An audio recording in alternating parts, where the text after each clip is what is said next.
Olá, você está na Rede Sempre, nós estamos no Roda de Política.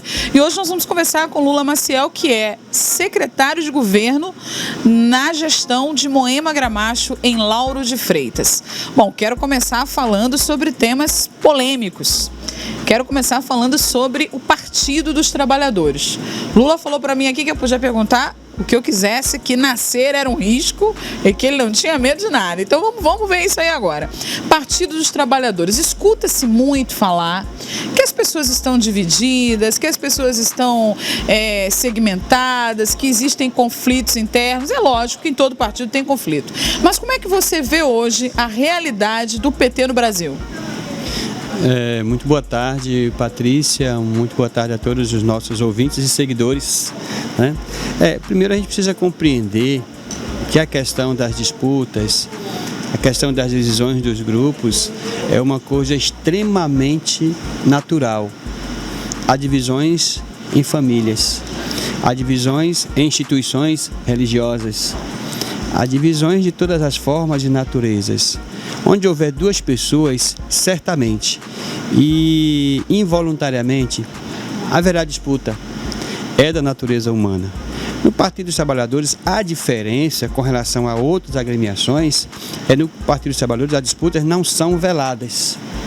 Todos sabem quais são os agrupamentos, quais são as lideranças, o que um pensa, o que o outro pensa, vão para o processo de disputa, vão para os embates democráticos, fazem ali os seus enfrentamentos e disputas, mas no momento em que o PT precisa ir para os enfrentamentos com outras forças, o partido é único e a gente vai conseguir avançar dentro dessa unidade, com toda essa diversidade, eu não tenho dúvida, para a gente poder reconstruir o nosso país, como estamos reconstruindo a nossa cidade, depois da avalanche que começou em 2013 e se encerrou, que bom, em 2016. Bom, entendi. Então você está dizendo para mim que essa divergência é completamente normal, é natural, é da vida, é pública, mas na hora do vamos ver, na hora que as coisas têm que ser realmente unificadas, o partido está junto. Perfeito.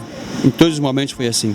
Nós tivemos agora, por exemplo, uma disputa interna aqui em Lauro de Freitas, onde nós tínhamos aqui 3 organizações de agrupamentos, porque não foi candidato apenas de um agrupamento ou de outro, mas foi de um conjunto. Então, eu apoiei um candidato que era composto por 2 agrupamentos no seu apoio, a CNB, que é a que eu faço parte, mais a EPS de Ricardo Andrade. Ponto. A prefeita Moema Gramacho, a quem manda aqui o meu abraço, tinha um outro candidato cujo apoio ou suporte à base estava com a composição de outros grupos, encabeçado pelo Reencantar, que é o agrupamento da prefeita Moema Gramacho. E você tinha um outro agrupamento chamado Independente, da companheira Sônia. Mas no momento que a gente vai definir pelo enfrentamento a nível de projetos, aí não tenha dúvida que estaremos todos juntos ali cumprindo o nosso papel de petista. Muito bacana esse esclarecimento, porque as pessoas falam e elas falam o que querem. Hoje a gente sabe que existe aí talvez um desrespeito muito grande com a imprensa, no sentido de que a autonomia da liberdade de expressão deu a muitas pessoas uma liberdade de falar o que quer e sem ter conhecimento de causa, sem realmente ter o compromisso que o jornalista tem quando ele dá uma notícia. E aí espalha fake news e tal. E eu queria esclarecer isso aí com você, porque a gente continua acreditando no PT como partido, continua acreditando na gestão de Moema Gramacho, continua acreditando na gestão de Rui, e a gente quer realmente ver esse país voltar para os trilhos, né, no sentido operacional, de crescimento. Como é que a gente pode ter expectativa para essas próximas eleições, que no nosso município parece que já começou uma grande disputa, né? Como é que a gente percebe esse final de ano, esse começo de ano, até abril aí, onde a gente tem aí uma eleição municipal e que vai trazer um movimento, que já trouxe um movimento grande para dentro do município? Ter um posicionamento político obrigatoriamente faz com que você pague um preço, né? Defender um lado, ter uma compreensão de causa, inevitavelmente você paga um preço por isso. Quando o Partido dos Trabalhadores foi fundado, que essa fundação ela aconteceu entre 78 e culminando em 1980. a gente entendia e a gente estava naquele momento num processo de enfraquecimento do regime militar e ali o partido foi criado. E é bom que se registre que o PT cresceu apanhando. Né? O PT apanhou desde a sua gênese, apanhou o tempo todo. E apanhou mais porque ocupou mais espaço. Então, eu diria que as pancadas, as porradas que o PT recebe de todos os segmentos que são contrários ao nosso projeto, elas são proporcionais ao tamanho do partido. O que nós sofremos, sobretudo de 2005 para cá, com aquela fábula do mensalão, aquela coisa toda, depois com essa construção de lava-jato, etc. e tal, e a gente passar por tudo isso, e ainda ter hoje, eu acho que isso é a coisa mais emblemática para mim, o Moro foi o juiz, hoje é o ministro da Justiça, o Temer foi presidente da República, hoje tem o Bolsonaro, que é o presidente da República, mas a maior autoridade do país se chama um preso, Luiz Inácio Lula da Silva. Eu acho que isso é um patrimônio do Partido dos Trabalhadores e pode fazer o que for, essa realidade ninguém vai tirar.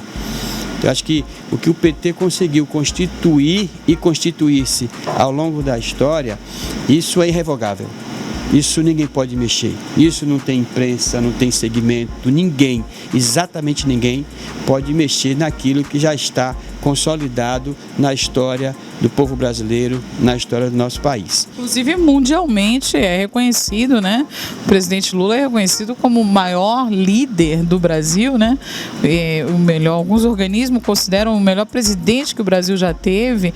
Essa ascensão das minorias, essa ascensão das classes trabalhadoras, daqueles que são tidos hoje como fora do comum, né? A gente sabe assim, os grupos específicos que labutam causas, os coletivos, todas essas pessoas elas avançaram nas suas causas, né? As mulheres, os LGBTs, assim, houve um avanço muito grande nos últimos 12 anos em todas essas causas.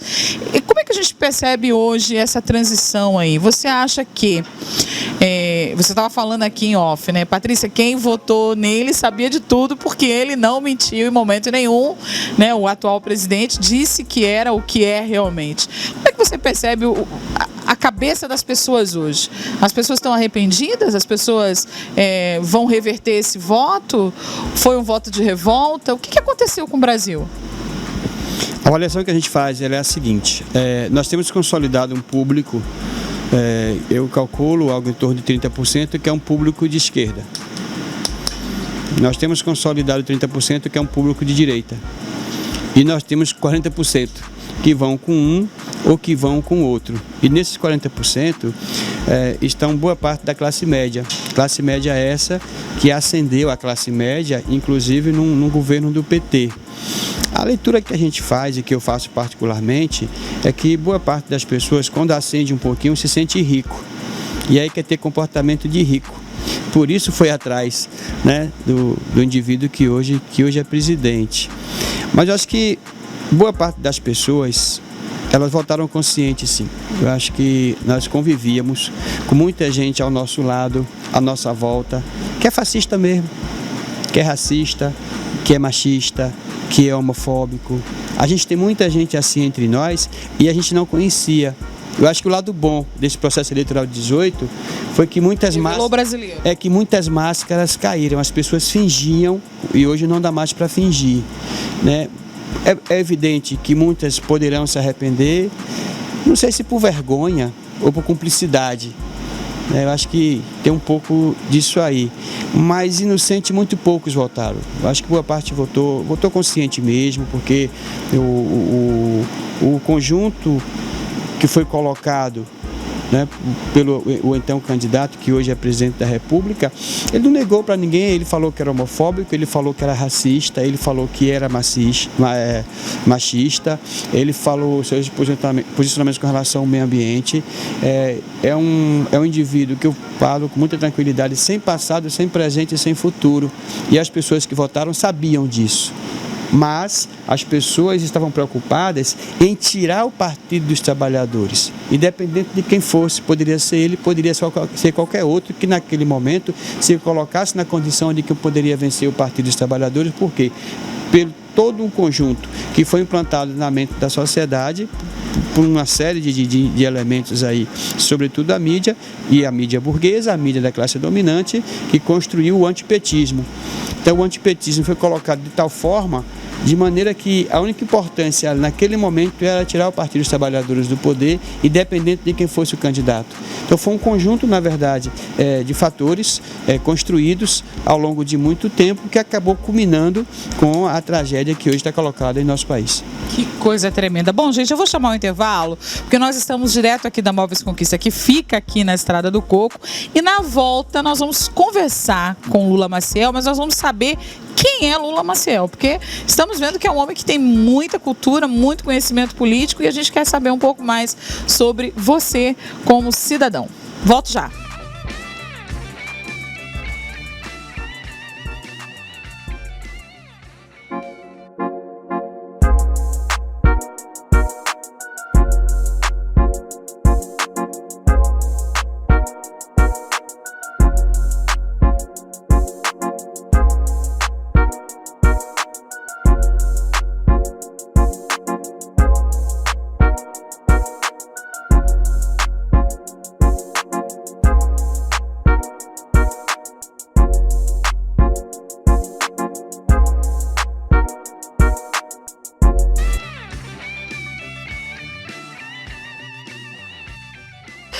Gente, voltando ao Roda de Política, que é um programa que tem por objetivo, viu, Lula, debater política, mas num contexto mais amplo do que simplesmente dar a nossa opinião. A gente quer levantar posicionamentos e reflexões para quem está em casa poder crescer um pouco mais nesse sentido e fazer suas avaliações e também contribuições. A gente sabe que você tem uma história política. São quantos anos de PT? Eu tenho de PT de 89 para cá, são quantos anos, gente? 30? 89. 89. 20 anos pelo menos, né? Mais de 20 anos, sim. 30 anos. 30 anos de Partido dos Trabalhadores. 30 anos de Partido dos Trabalhadores. E você já militava na época com essa percepção de mudança? Você veio pela juventude? Como é que você entra no partido?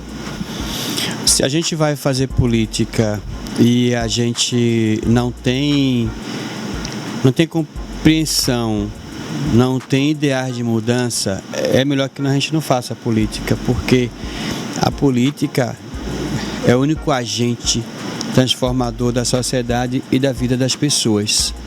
Quando a gente começou a militar, porque na verdade eu estou no PT desde 89, mas minha militância aconteceu em 85, quando do movimento estudantil eu tinha 14 anos. Então ali tudo começou. Depois eu vim pelo movimento da luta pela moradia, tive uma participação muito boa na militância da juventude católica. Depois tive um tempo muito curto com a UJS, que era a União da Juventude Socialista, e a União Metropolitana dos Estudantes. Depois ingressei no Partido dos Trabalhadores na campanha de Lula em 89, fui candidato a vereador em 92, depois fui candidato a vereador em 96, fui candidato a vereador em 2000 pelo Partido dos Trabalhadores e fui candidato em 2004 quando fui eleito pela primeira vez, em 2004 com a chegada à cidade da candidatura da atual e enfim, Moema Gramacho. E a gente constituiu o nosso mandato de 2005 até 2008, fui reeleito em 2008, depois fui reeleito em 2012. Então a gente acabou tendo 3 mandatos de vereadores, mandato muito representativo, muito da minha origem, que eu venho do movimento social, eu venho do movimento de bairro, eu venho do movimento sindical, eu venho do movimento ambientalista. Então a gente acaba tendo um conjunto de elementos que nos diferencia de muitos, porque não tem universidade mais importante do que o movimento social, do que o movimento popular. Ali a gente aprende tudo que não aprende em lugar nenhum, né? E a gente é obrigado a ler, a gente é obrigado a estudar, a gente é obrigado a compreender, a gente precisa estar cada dia mais atualizado para poder oferecer mais e mais para essa gente que tão carece, antes de qualquer coisa, de informação e depois de ação, né, de pessoas comprometidas na perspectiva de mudança, de melhoramento das suas vidas e, consequentemente, da vida da sociedade. Bacana. Então, 3 mandatos como vereador, hoje como secretário de governo do estado. Seria possível pensar numa composição de chapa com a prefeita Moema para as próximas eleições? De repente você como vice da prefeita ou alguma coisa desse tipo? Patrícia, tem um sonho, né? Eu tenho um sonho de continuar fazendo mais e melhor pela nossa gente, pela nossa cidade, seja no legislativo, seja no executivo. Não tenho dúvida que eu ainda serei prefeito de Lauro de Freitas, vou trabalhar muito para isso. Mas a gente faz parte de uma gestão onde a nossa prefeita tem o direito de reeleição e estaremos com ela garantindo, esperamos em Deus e no nosso povo, esse sucesso da reeleição da prefeita. Depois a gente vai ter que construir novas perspectivas, mas isso é o processo e o tempo dirão. Com relação a ser a composição de chapa ou não, eu sou um soldado, né? Eu sou um soldado, costumo atender as demandas do nosso campo, do nosso grupo. A perspectiva maior, como o plano A, é que eu volte à Casa Legislativa, é que eu dispute... Você venha como vereador. Que eu dispute uma vaga novamente na Câmara, esperamos que a gente retorne àquela casa e depois a gente continuar construindo, balizando, digamos assim, os próximos passos da política local. Bom, mas já conseguimos descobrir aí o que já é sabido de muitas pessoas. Você tem esse projeto de um dia vir a ser prefeito do município de Lauro de Freitas. Na verdade, assim, não que eu seja um carreirista, que eu não alimento isso, mas existem ordens naturais que precisam ser respeitadas e eu vejo esse fato como produto de uma ordem natural, entendendo que isso é consequência, não é a razão das ações, não é a razão da vida, não é o que move a gente, mas a gente entende que acaba sendo também uma certa ordem natural que a gente vai procurar alimentar e trabalhar nessa perspectiva. Maravilha. Bom, falamos de muitas coisas, mas a gente também precisa discutir um pouco a gestão local. Como é que acontece hoje dentro do município a rotina diária das secretarias, a rotina diária das instituições públicas? Como é que você percebe hoje o andamento da gestão Moema Gramacho? Você que faz parte da gestão, porque uma coisa é as pessoas falarem de fora, né? E é alguém que está dentro da gestão. Houve muitas composições com diversos partidos, inclusive com partidos de oposição. Já se passaram mais de 2 anos. Como é que você percebe a gestão da prefeita hoje? Eu preciso entender primeiro o que é que eu tenho como referência. Então, se eu tiver como referência a gestão anterior, eu vou dizer que a gente avançou e avançou muito. Se eu disser que a gente tinha outras expectativas e eu vou dizer que faltam alguns ajustes que são necessários ainda. No entanto, sou testemunho, porque participo diretamente do esforço de toda a gestão, de todos os secretários, em especial da prefeita Moema Gramacho, que tem uma energia sobrenatural na condução, na liderança dessa cidade. Eu acho que o processo de reconstrução que nós tivemos que fazer foi extremamente necessário. Então você imagina o desafio que a gente teve de reconstituir uma rede de saúde. Então você imagina o desafio de reconstruir todo um conjunto de relações com a sociedade que deixou de existir, né? Seja com o servidor público, seja com associações, seja com os sindicatos, seja com segmentos outros. A cidade estava realmente sucateada, né? Estava totalmente sucateada, ela ficou durante muito tempo sem capitão, digamos assim, sem alguém que conduzisse a coisa, né? E a gente conseguiu trazer torna até um descrédito, né, para a política local. É um descrédito, é um desserviço, é uma coisa desumana com as pessoas. Imagine você procurar uma vacina numa unidade e você não ter, você procurar uma unidade para te atender e você não ter, você fechar postos de saúde em comunidades carentes, você fechar creches, você tirar de fato serviços que eram tão essenciais e você, em 1 ano e meio, a gente conseguiu rearrumar. Logo no início, eu lembro que em abril de 2017 a prefeita já tinha inaugurado algo em torno torno de 13 postos de saúde que haviam sido fechados na gestão anterior. Então isso é fruto de trabalho, de dedicação, de carinho, de compromisso com o outro, sobretudo com aquele que mais necessita dos serviços públicos essenciais em nossa cidade. No mais, a gente, passados os 2 anos, e é importante que a gente diga isso, que nós fomos eleitos com um projeto, com um plano de governo que foi elaborado na época ainda da campanha. E que até 2018 a gente já tinha superado em torno de 60% daquilo que a gente havia se comprometido. Nós temos esses dados, podemos passar inclusive para vocês. Além de tudo aquilo que aconteceu depois. Então, o nosso PPA é extremamente participativo, nosso plano de bairro que nós estamos fazendo é extremamente participativo, processo de negociação com as categorias. Nós temos todo um conjunto de associações e segmentos que nos procuram e que são ouvidos, que ficaram muito tempo sem diálogo, sem feedback, sem essa construção. Então, do ponto de vista da participação social, do ponto de vista da coletivização, da gestão, eu acho que a gente tem avançado muito do ponto de vista do conceito, né, do ponto de vista da aplicação da política pública, né, do ponto de vista da participação das pessoas de forma direta. No resultado tem sido magnífico para nós. Que maravilha, gente. É uma entrevista longa, porque tem muitas perguntas, muitos questionamentos. Eu queria falar sobre uma coisa que tem incomodado parte da sociedade de Lauro de Freitas, outra parte tem vibrado, o que é normal, as pessoas divergem de opinião, que é o novo shopping. Como é que vai funcionar o novo shopping? Como é que você percebe essa coisa da mobilidade, do trânsito? Uma pergunta também que às vezes eu me questiono, o comércio local vai absorver esse novo shopping? Vocês têm algum projeto para o comerciante pequeno de Lauro de Freitas? Como é que vocês estão vendo isso aí? Eu vou te contar uma coisa que é uma curiosidade, né? Hoje nós estamos instalados no novo CAUF, que é o Centro Administrativo de Lauro de Freitas. E é curioso aquilo ali, porque nós tínhamos na cidade, quando nós assumimos em 2004, nós tínhamos uma lei municipal, uma lei de contrapartida. Essa contrapartida era para empreendimentos comerciais, na proporção de 10% do investimento que fosse revertido para o poder público, especificamente para a construção de salas de aula. Isso lá atrás. Quando nós assumimos em 2005, a prefeita entendeu que nós deveríamos avançar um pouco mais e que as contrapartidas deveriam ser para equipamentos públicos, que não apenas as salas de aula, e nós fizemos uma alteração àquela lei. Como eu era vereador, eu tentei durante muito tempo avançar para que nós tivéssemos também contrapartida para empreendimentos comerciais.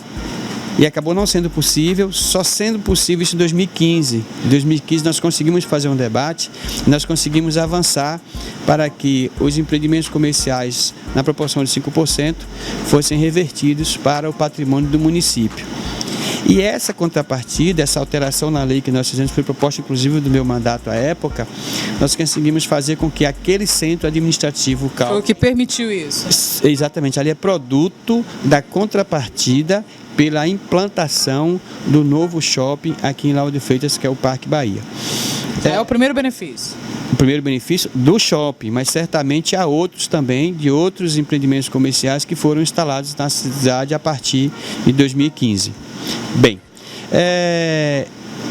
eu acho que a gente precisa compreender o novo. O que é novo, evidentemente, gera desconforto, gera às vezes desconfiança, gera expectativa, gera um conjunto de sentimentos que precisam ser administrados e compreendidos ao longo do tempo. Eu fui radicalmente contra quando da implantação aqui em Lauro de Freitas do atacadão, por exemplo. Eu fui contra porque eu imaginava que ia quebrar os mercadinhos da região. Eu não era vereador ainda e fui para cima com militantes de sindicato, essa coisa toda, e paramos a obra, enfim, fizemos tudo aquilo que tínhamos que fazer.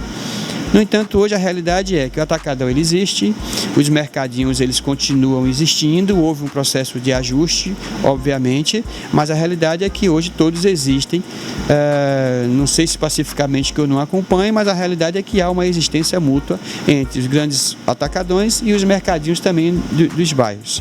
Com relação ao shopping, obviamente que eu não tenho aqui nenhum estudo sobre isso, é muito uma opinião empírica e pessoal. Eu acho que num primeiro momento ele vai causar esse frisson, essa expectativa, mas não tenho dúvida que pelo tamanho da cidade, pela pujança, pela natureza do nosso consumidor, da nossa gente, eu acho que nós teremos espaço para todos os públicos, seja aquele público do shopping, seja aquele público que visita o nosso comércio nas suas comunidades. Acho que a implantação do shopping aqui, ele mais mexe com o consumidor e o comércio regionalmente falando do que localmente falando. Eu também tenho essa opinião. Sei que ninguém me perguntou, mas eu também tenho essa opinião. Eu acho que a região metropolitana vai abraçar o shopping. Exatamente. Porque tá ficando lindo, né? É um negócio maravilhoso e a gente gosta de novidade, né? As pessoas em si, as pessoas gostam de usufruir do que é bom, um ambiente climatizado, segurança, estacionamento. Para mim é um orgulho ter o shopping aqui em Lauro de Freitas. Eu não sei, o público de casa pode dar opinião aí, pode escrever pra gente, mas eu me sinto muito feliz com a chegada do shopping. Eu quero te pedir um favor, ao vivo aqui gravado. Traga a Moema pro Roda de Conversa pra gente bater um papo direto com a prefeita. Anota aí. Anota. Traga a Moema Gramacho. Será que a gente consegue parar a Moema aqui 30 minutos para falar com ela? Porque a baixinha não para, né? Correria pura.